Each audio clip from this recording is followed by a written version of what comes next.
Monsoon കാല trawling നിരോധനത്തിന് പകരം സമ്പൂർണ്ണ മത്സ്യബന്ധന നിരോധനമാണ് വേണ്ടതെന്ന് ബോട്ടുടമകൾ. പ്രതികൂല കാലാവസ്ഥയെ തുടർന്ന് നഷ്ടപ്പെട്ട തൊഴിൽ ദിനങ്ങൾക്ക് പകരം ട്രോളിംഗ് കാലയളവിൽ കുറവ് വരുത്തണമെന്നും ബോട്ടുടമകൾ ആവശ്യപ്പെട്ടു. മത്സ്യങ്ങളുടെ പ്രജനനകാലം കണക്കിലെടുത്താണ് 1988 ട്രോളിംഗ് ബാൻ ഏർപ്പെടുത്തിയത്. എന്നാൽ ഇതിന്റെ ഗുണം നാളിതുവരെ മത്സ്യമേഖലയ്ക്ക് ലഭിച്ചിട്ടില്ലെന്ന് ബോട്ടുടമകൾ പറയുന്നു. നിരോധന കാലത്ത് തീരത്ത് നിന്നും 22 കിലോമീറ്റർ ദൂരെ വരെ മത്സ്യബന്ധനം അനുവദിക്കില്ല.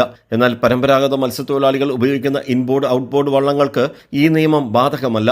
ട്രോളിംഗ് നിരോധന കാലത്ത് പരമ്പരാഗത വള്ളങ്ങൾ പിടിക്കുന്ന മുട്ടയിടാറായ മത്സ്യങ്ങൾ കൂടുതൽ വലയിൽ കുടുങ്ങുകയും അടുത്ത തലമുറ മത്സ്യക്കുഞ്ഞുങ്ങൾ പിറവിയെടുക്കാതെ പോവുകയും ചെയ്യുമെന്ന് പീറ്റർ മത്യാസ് കൈരളി ന്യൂസിനോട് പറഞ്ഞു. കേരള ഗവൺമെന്റും സെൻട്രൽ ഗവൺമെന്റും ഒന്നിച്ച് ഈ സംരംഭത്തെ കണ്ടുകൊണ്ട് മത്സ്യസമ്പത്തിൻ്റെ സംരക്ഷണത്തിന് വേണ്ടി മറ്റ് സംസ്ഥാനങ്ങൾ നടപ്പിലാക്കുന്ന കണക്ക് ഇവിടെയും ഫിഷിംഗ് ബാനാണ് നടപ്പിലാക്കേണ്ടത്. കേരളത്തിൽ വരുന്ന ഏകദേശം 3700ഓളം വരുന്ന യന്ത്രവൽകൃത യാനങ്ങളെ മാത്രം ഈ നിരോധനത്തിൻ്റെ പരിധിയിൽപ്പെടുത്തിയാൽ ഇവിടെ ഒരു മത്സ്യസമ്പത്തും വർദ്ധിക്കത്തില്ല.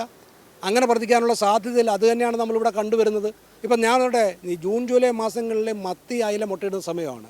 നമ്മുടെ ഈ മാർക്കറ്റുകളിൽ പരിശോധിച്ചാൽ ജൂൺ ജൂലൈ മാസങ്ങളിൽ നമുക്ക് നിറ മുട്ടയുള്ള മത്തി കിട്ടാം.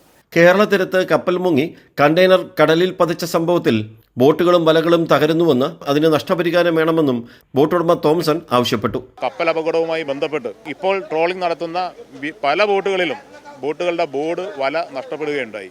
ഇതെല്ലാം ഈ കണ്ടെയ്നറിലുടക്കി പോയിട്ടുള്ളതാണ്.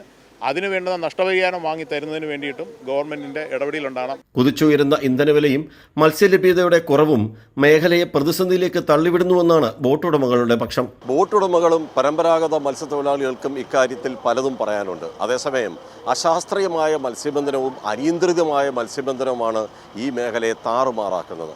ക്യാമറാമാൻ അയ്യപ്പദേവിനൊപ്പം രാജ്കുമാർ.